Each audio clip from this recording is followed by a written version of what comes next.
Excited to get started tomorrow. I think coming off of what we talked about the last time we were together, spent a lot of time in the off season, certainly with the returning players, and then the guys that are new. Just really, I think, focusing on how we can be more consistent.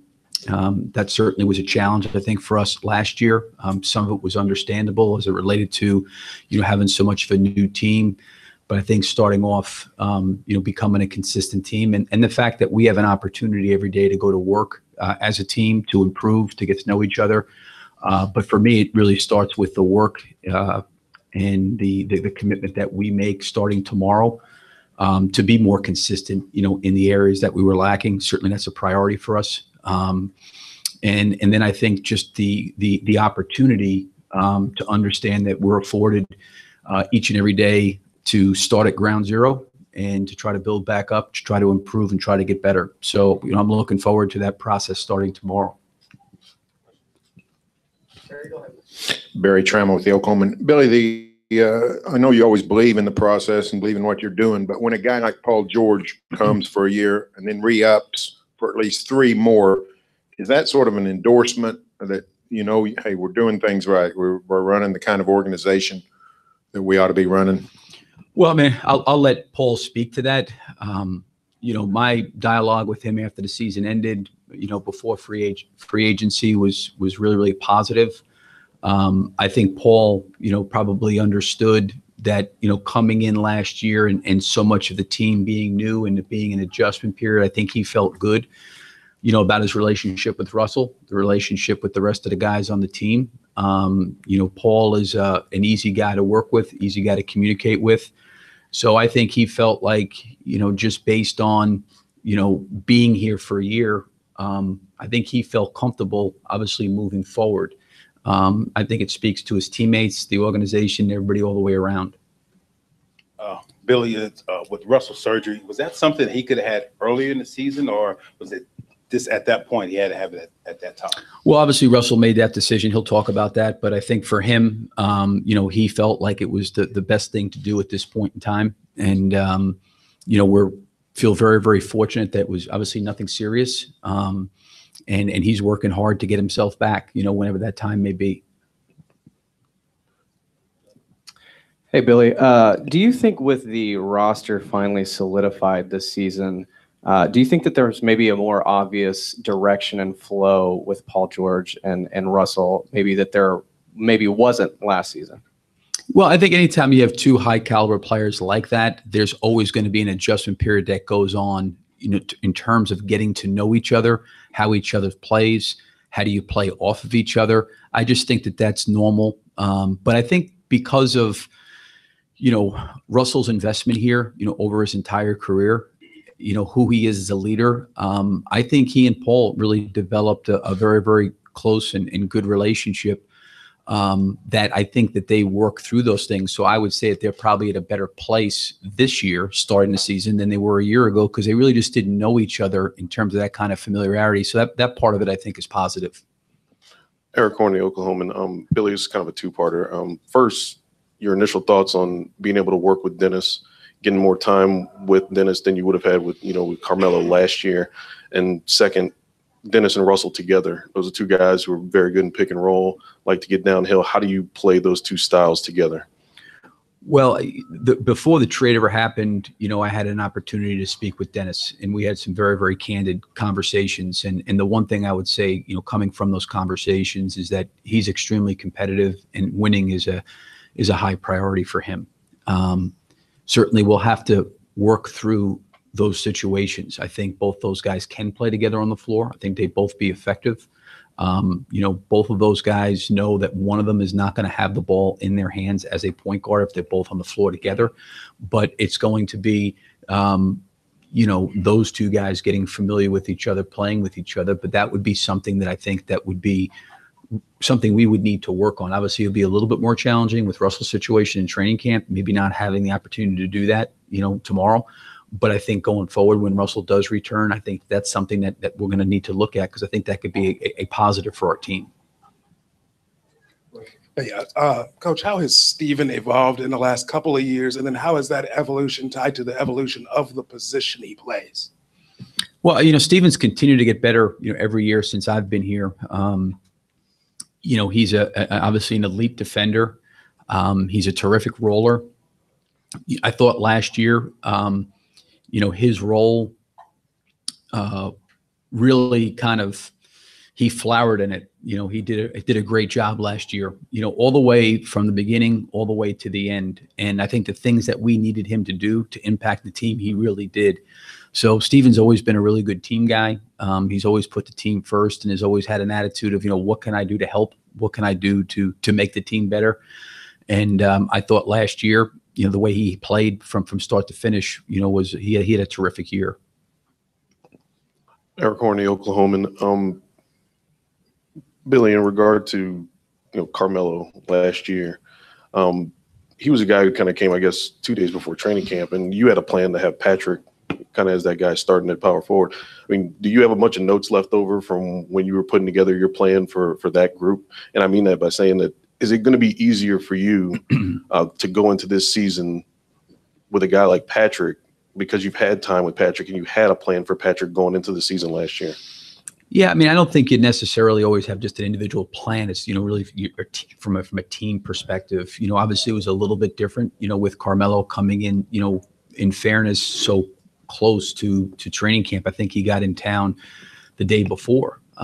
So you always are going to go back and look at notes and look at things to evaluate the season, to evaluate players and try to put them in positions to be successful. But, again, the situation was what it was last year with Carmelo, with him coming in so late. There's really nothing that we could do about that. But again, I've always felt very strongly about Patrick as a player, Jeremy as a player. I think those guys can help us. I think they both complement each other very well. But I don't necessarily think that, looking at last year, things that maybe we wanted to do with Patrick, you still have to look that there are some different players on our team this year. So like, what's best for the entire group? We'll have to see how that plays itself out. I'm not going to really talk about that because one is I haven't had a chance to see certainly Dennis on the floor and, Timothy on the floor, Nader on the floor. There's different players out there, Nerlens. So, we'll have to see how all that works out. I think both Patrick and Jeremy realize and understand that both those guys will be important to our team going forward this year. Coach, there's reason for optimism about Dennis coming aboard and what all he's done in the past. But there are a couple of questions. His three-point shooting, I think last year was 29%, and he doesn't have a history of being an established elite defender. In fact, some people say much less. Sam had mentioned he's expecting him to be an elite defender. Could you describe what you're expecting in those two areas from him? Well, I think when Dennis, he's a young player, he's more than capable as a defender. He's got the ability to do that. I think when he probably started off in Atlanta, their team looked drastically different than it did probably a year ago. There was probably an evolution for him, as it related from coming off the bench to starting. So, there's different things that he was probably dealing with, but I certainly feel like he has the ability to be a good defender and has the capability. I mean, earlier in his career, he picked up full court. He was very, very aggressive. He's got really good feet. He's got good hands. He's got long arms. So I believe he can be a very good defender. Yeah. With a three-point shooting, I mean, he's obviously his skill, his strength has been getting to the lane. But I also think too is him getting comfortable and taking, threes that are within rhythm and good for him.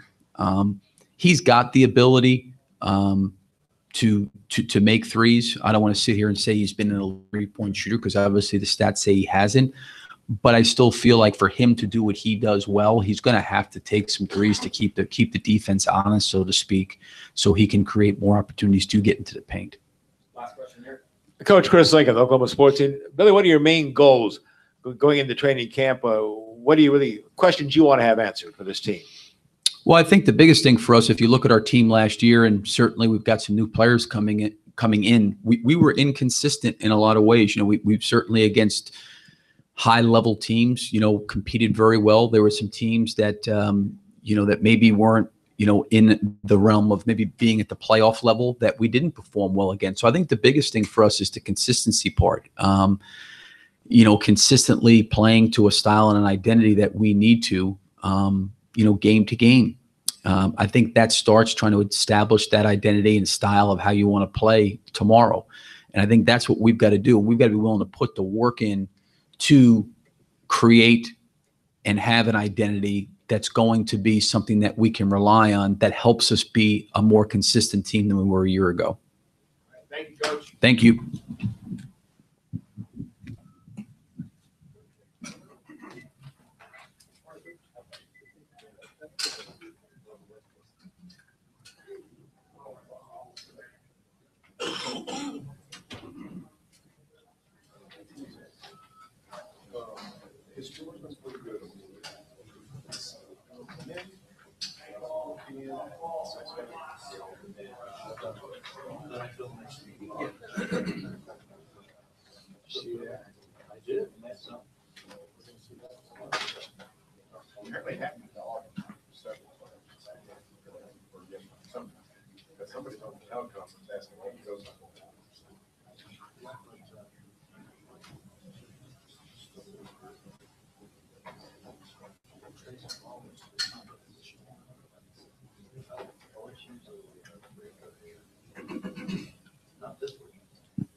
Transfer, still got to sit out a year.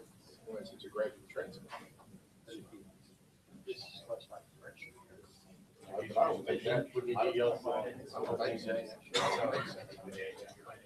Yeah. I don't think that applies to the transfer.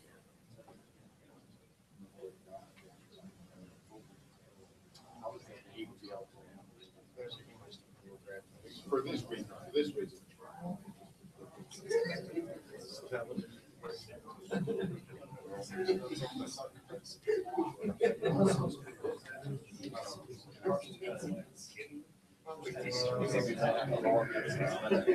Medical attention. It's not like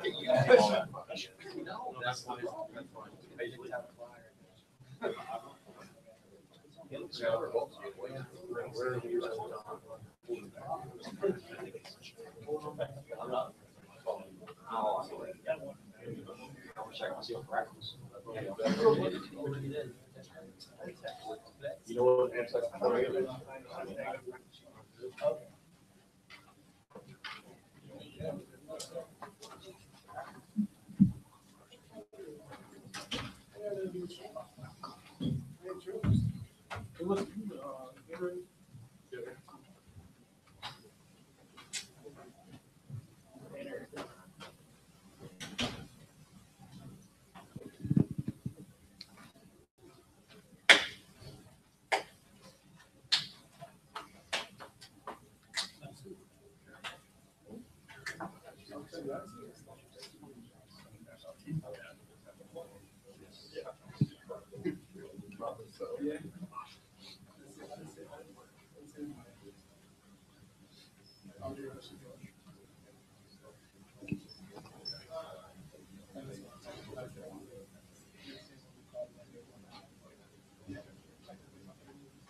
Questions for us? Here we go.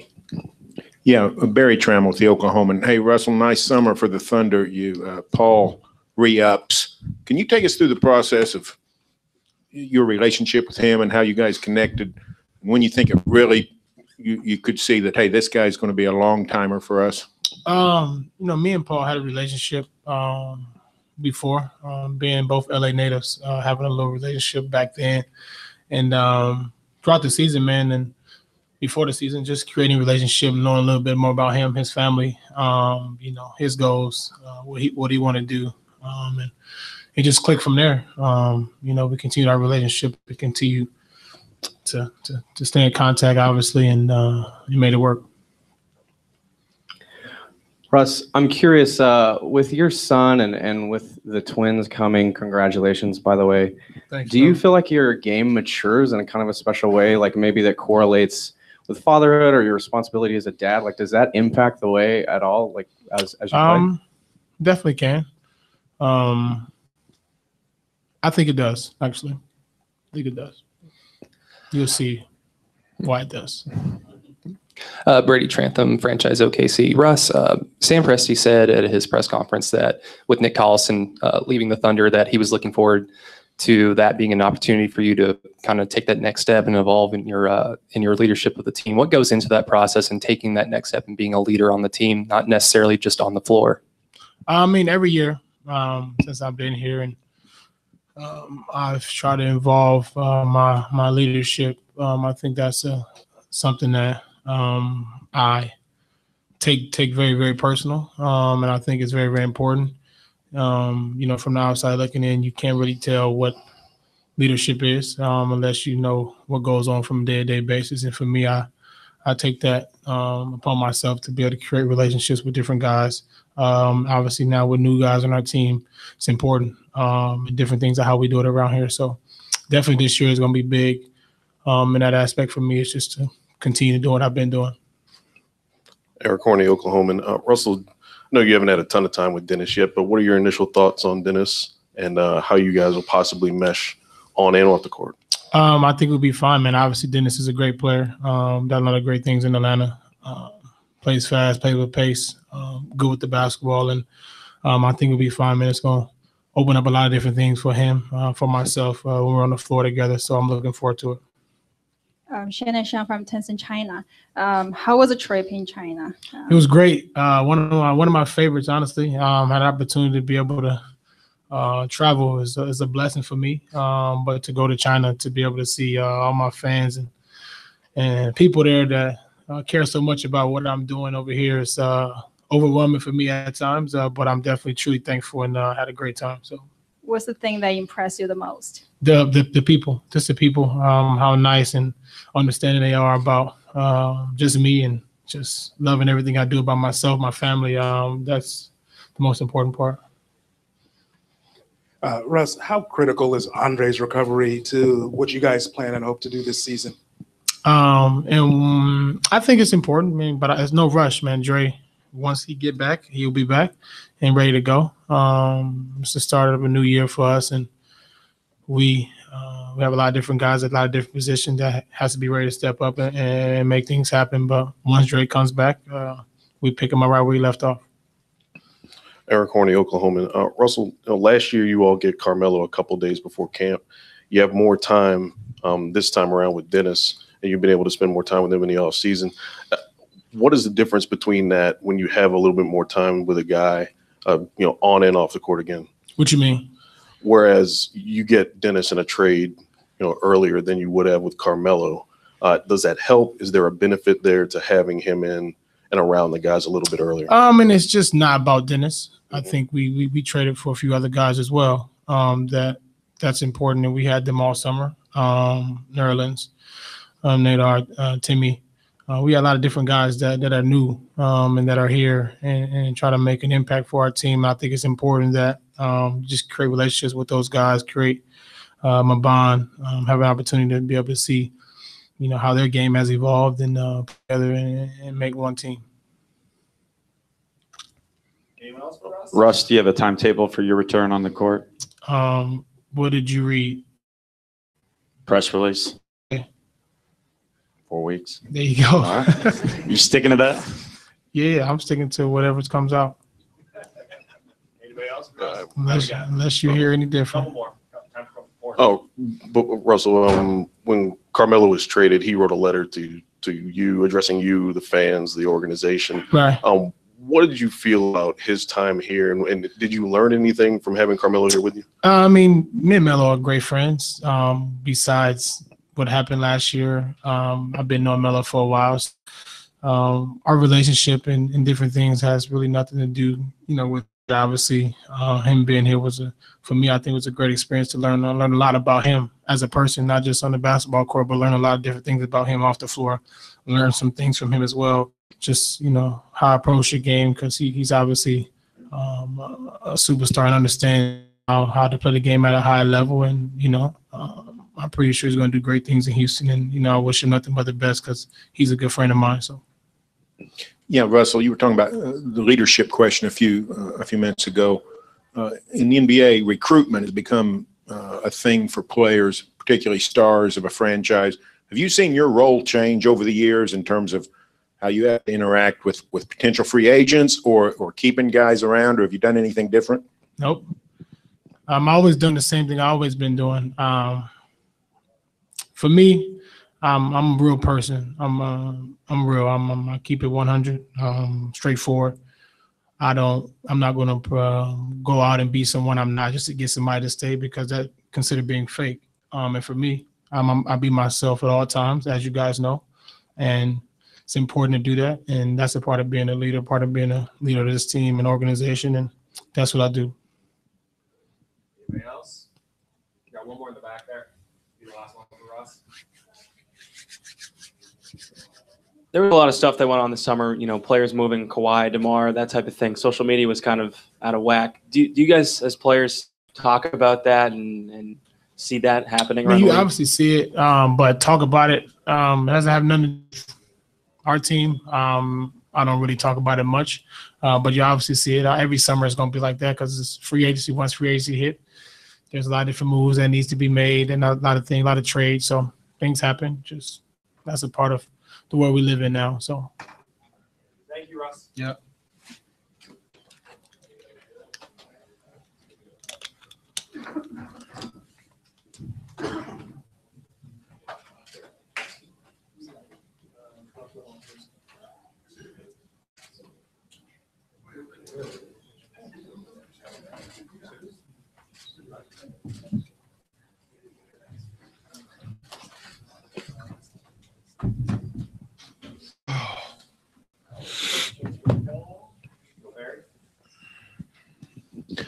Well, Barry Trammell from the Oklahoman, you made a lot of people in Oklahoma happy this summer, deciding to stay.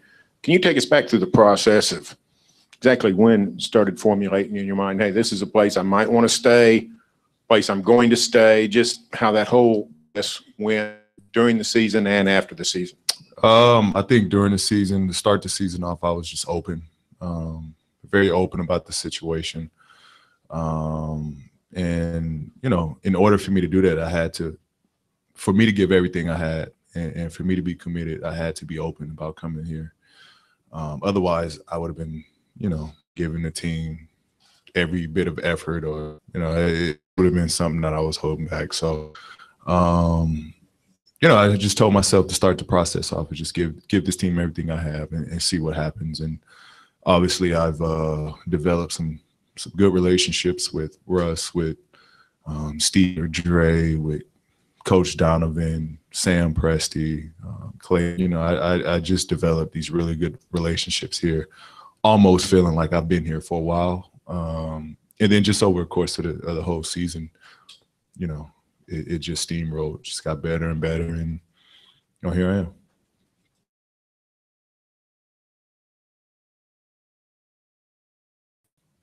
Paul, what sense have you gotten just from what it means to the community? Well, I think me starting off in a small market helped with feeling what small markets bring as far as a community standpoint. It was a great start to be in Indy for that feeling. And then, again, the city being behind this team, the team being behind the community, it was just hand in hand. And then just being a part of this team, it just felt right. Paul, I'm curious, as a player, what's it like when media and fans kind of hinge on words that players say when they're going through pretty much going into their free agency? Like last year, you said year one a handful of times, and it seemed like everybody was trying to read into that. I'm just curious, what is it like from your end? I mean, at the end of the day, it's our decision. So it can be frustrating when, you know, at the end of the day, we're the only ones that know what it's like or what decision we ultimately want to make. But then, you know, you say one thing and, you know, one person put this story out and now everybody is taken to it. When it came to my whole process, of course I'm gonna be split. You know, that's part of life. Being split between wanting to play back home or you know, playing Oklahoma.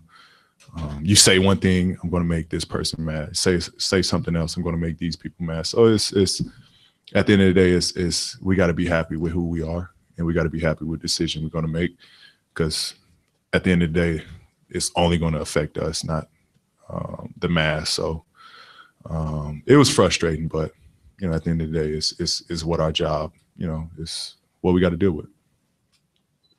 Paul, to play off that question, do you feel like, you know, for the first time in a few years, you're not really necessarily questioning, you're sure you don't have people kind of around you just waiting for something to slip? Do you feel like you can just come out and enjoy the game of basketball more than maybe you have been able to in a while?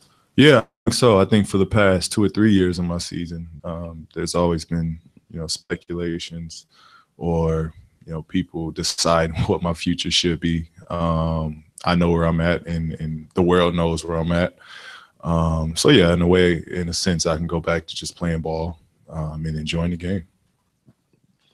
Paul, a message in the exit interviews last year and this year was about the team being more consistent, and talked about, you know, not building good habits during, you know, teams versus like the sub 500 teams. Is that something the players have taught out, and what do you see as kind of being a solution for some of that? Well, I think it just goes with us being together for a year or two now. You're going to have those nights where, you know, we're going to show how special and how brilliant we are of a team when we play against, you know, teams that we need to be locked in on. Now, where you're going to see the chemistry and the consistency is from us being together for a year or two is now being able to do that against, you know, the sub 500 teams. I just think we worked through a lot in 1 year, and people expected us to be, you know, a lot further along. But honestly, you know, that's the reason why I'm here for year two. I knew it wasn't, you know, in one year being with this group. So you got to build. And that's the habits we're hoping that we build, is that consistency. Jacob Toby, Channel 2 in Tulsa. Everyone saw that video of the party at Russ's house over the summer when you made that decision. What was the feeling like when you Russ got a new house? Yeah, when you let it be known that, you know, you were coming back and going to be here for a while? What was the party like? Yeah. Who was there? Who was there at that party? Anybody in here was there at that party? What was it like? You got to ask them. You got to ask everybody that was at that party. The party was amazing. You missed out if you wasn't at that party. I wasn't invited. Y'all station won't get the good deeds on that night. Anybody else? You became kind of an advocate for Jeremy Grant during the course of this season. What do you see in him, and what was so important to you about him that wanting him to come back? JG is one of those special players, I think, that you need on a team to make a team special. Every team needs that one guy that can do a little bit of everything, and JG is that guy. You know, you could plug JG in at any spot, and he's going to come out with some special plays for us. So it's great for us to be able to play fast, to play quick, defensively to be able to just fly across that whole court, and protect the basket, as well as run the floor and play in the transition game. So, you know, he's a special kind of player, and I definitely, you know, was vouching and was pulling for him to come back here. Paul, was there anything surprising in the way that things played out with Carmelo to you? No, I mean it played out, you know, how it was supposed to, I guess. You know, we miss Melo here as a teammate, as a brother. But you know, if something doesn't work, it doesn't work. You know, it's nothing that he did. It's nothing that the organization did, nothing that the coaches did. You know, if something doesn't work, it just doesn't work, and that's fine. We got to be able to move on from that. And you know, he's in a better situation for him, and we got to move on and get prepared as a team. Last question in the back here.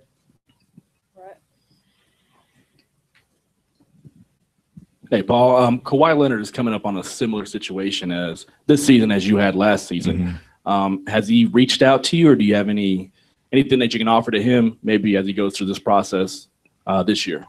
Me and Kawhi are pretty close. Actually, during the summer, we hung out and kind of talked and got together a little bit. And we did talk a little bit on that, but at the end of the day, just told him just be open. You know, we're both Southern Cal guys, and you know, we both wanted to come home, play for the city. But obviously, you know, my situation came up, and I was happy with it. Just told him be open about it. You know, be open about the situation, and just give wherever he goes. You know, at that time we didn't know where it's going. Just told him and give him your everything, and you know, decide from there. Thanks, Paul.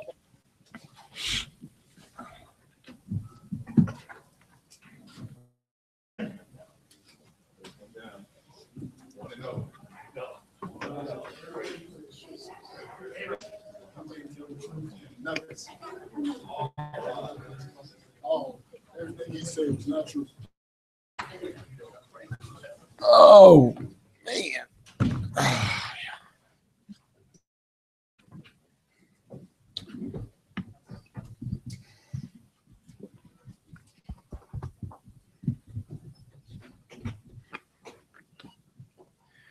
How you doing, Ray? Good. How about yourself? Another day, man. Yeah. Question. So, you know, there's a lot of new young talent on this team. There's a lot of guys that, you know, last season, something that, you know, the team really valued from you was your ability to really just take guys under your wing and like really just be a great mentor. I mean, that's got to be exciting, right? Like there's so many new guys that are coming in to the squad and looking for their role. Do you embrace that opportunity to just kind of be the guy for them? Oh, no question, man. Being that leader, being able to give back the knowledge that I have over the years is something that's going to be fun. It's going to be fun this year. And we do got a lot of new talent, young talent at that. And it's going to be a special year. You know, I look forward to it. Barry Trammell with the Oklahoman. Ray, you were backing up point guard, played some with Russ last year. Now they've gone and traded for Dennis Schroeder, another quality NBA point guard. We were told, or I was told, that you actually were open to that idea and endorsed that idea. Can you talk about why you're excited about another really good point guard coming in and crowding your position? Oh, man, I'm all about winning basketball games. I'm all about getting better. And I felt like, you know, having multiple playmakers, you know, is good for a team. You know, I've been in the league it's my 14th season, and I played with smaller guards than Dennis. I've played with bigger guards than Dennis, and you know, just being able to have multiple playmakers on the court, I think it's a problem on offense. So, you know, yes, of course, you know, I feel like, you know, it's a lot of things that we you know, we needed to do to get better, and that's something that we want to do as an organization. We want to get better. So, of course, I'd be accepted to that for sure. Eric Horney, Oklahoma. Raymond, from what you've seen in the summer, in the brief times that these guys have worked together, you work with them, what have you thought about the dynamic of Russell and Dennis, and how do you think that that'll work out on the court, considering they're guys that kind of have similar strengths in terms of the pick and roll game and having to get downhill and being good at doing that? Well, I think it's just a situation of just knowing the game. You know, regardless of them having the same type of game, you know, I feel like they still can play each other. And like I said, if you have even more playmakers on the court, that's going to be hard to guard. You know what I'm saying? So if you add Dennis and Russ out there at the same time and you add Paul, you know, I won't want to be on that opposing team. Anybody else? Ray, Sam Presti said, like when guards get in their mid to late 30s, that their shooting numbers tend to rise if they're still in the league. Mm-hmm. What goes into the process of improving your shooting? Because a lot of people just seem to think that it's something as simple as locking yourself in a gym and taking 300-400 shots, and then you just magically become a better shooter. No, that's not the case. But definitely getting in the gym, that helps. Just working on your shot, working on your craft. I think the main thing for me is just really understanding that, at the age of 21, you're not as quick or as fast as you are at the age of 34. But so, just have to really just not change your game, but add other things to your game in order to stay in the league or in order to, get better at what you do. And that's all it really is, just really just working at getting better at things that maybe you wasn't as strong at 21 and that you need to get better at 34. Yeah, Raymond, last season, a season-long storyline was Paul's future. Mm-hmm. What's he going to do? Is he going to stay? Is he going to leave? Whatever. Mm-hmm. Was there ever a point when you started getting confident, hey, this guy's, he might stick around, and then thinking he's going to stick around? How did you see that all play out? Well, being close to Paul, being like a big brother of the team, I kind of knew a little bit more than maybe others. So, I really wasn't panicking. It was a process that, he had a lot to think about, his family, being home or being a place that he felt comfortable and that he loved. So, I'm glad that he chose the place that he loved, and we're definitely happy to have him back for sure. Anybody else? That's it. Thanks, Thank you.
Hey, Abdul.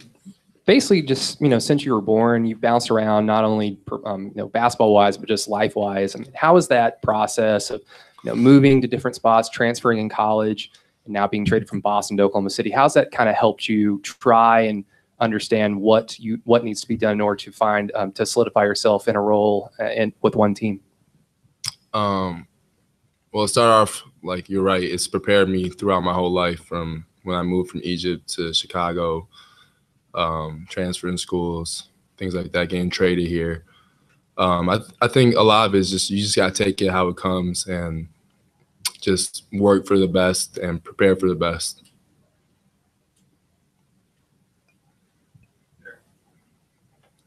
Barry Trammell, the Oklahoman. People around here remember you from your college days because you come down here a few times a year and play basketball. What do you remember about your Iowa State experience and how that prepared you for the NBA? Iowa State was a big time experience for me, especially because I just learned a lot, especially under Fred Hoiberg and his time there. He had played in the NBA for a long time, so he was a big time players coach, and it was a lot from understanding the game on and off the court, and just being in that kind of environment. So. We're seeing players these days get drafted, go into the G League, and that's what happened with you in Boston. How did they use the G League to sort of develop your skill set, and get you more prepared for today's NBA? Well, a lot of it is I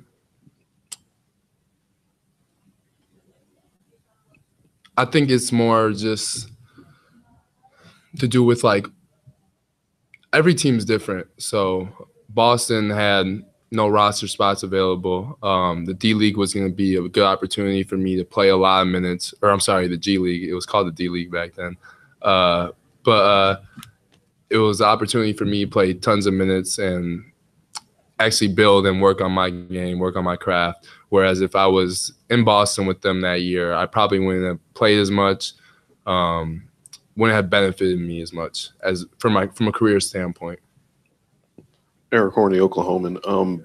You having a prior relationship with Deontay, did that help you coming into this transition? And what were those conversations like since he had spent a summer with the team and he'd had a successful summer with the Thunder Summer League team? That's a good question. Me and Deontay, we were really tight at Iowa State. And I think when he went to, I think it was Korea, we weren't really talking as much and stuff like that. So when I found out he signed this two-way here, I gave him a call, talked to him about it, and literally like 3 days later, I get traded. So, it's good having someone and he's like a brother to me. So, it helps. Abdel, we're not rooming together. No. Abdel, I know you had surgery on your wrist in June. How'd that go? How is it now as you come into camp? Oh, it was great. I fixed an ulna fracture that happened to me when I was 16 years old, and I had no idea about it. So it's better than ever. I would assume most people in this room don't know a lot about Egyptian basketball. I don't. What can you tell us about how how in a place that's not known for basketball, how'd you develop the skills to get pretty good at it? Well, to be honest, I didn't start playing basketball until I was around 13 years old, and I moved to the States, probably Chicago, when I was 8, 9. So definitely not a big basketball place. My first sport was actually soccer. I was playing that from early age to probably 15. Then I picked up basketball. No, I've got a question. When you find out that you're being traded, and then you're following the team, and you're seeing these other players getting traded there as well, guys that are young like you, guys with a lot of promise, does that almost like help you anticipate? Are you almost like more relieved? Like, okay, there are other guys coming here that are also going to be finding their role. Like, does that help kind of with the bonding when you get there and there's a group of you that are you're coming into this new situation and you guys are all together, kind of finding your role with the squad? To an extent, I try not to look at things that are happening outside.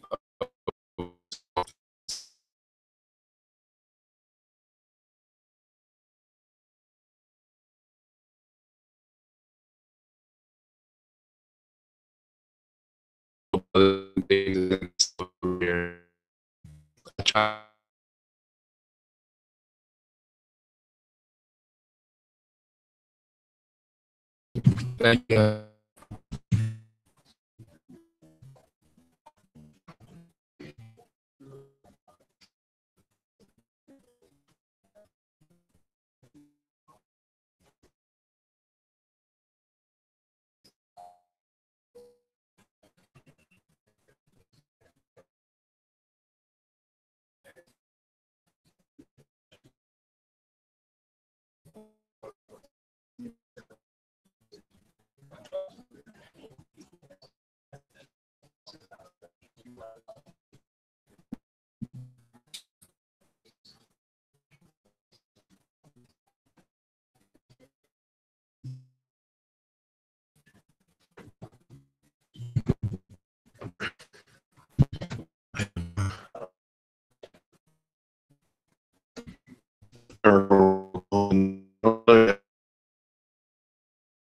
you speak to the work with Mark you've had with so far, he is with working with other. Great. My friends, you know, even before even tell that, you know, 4 or 5 years, and just seeing, you know, how much he's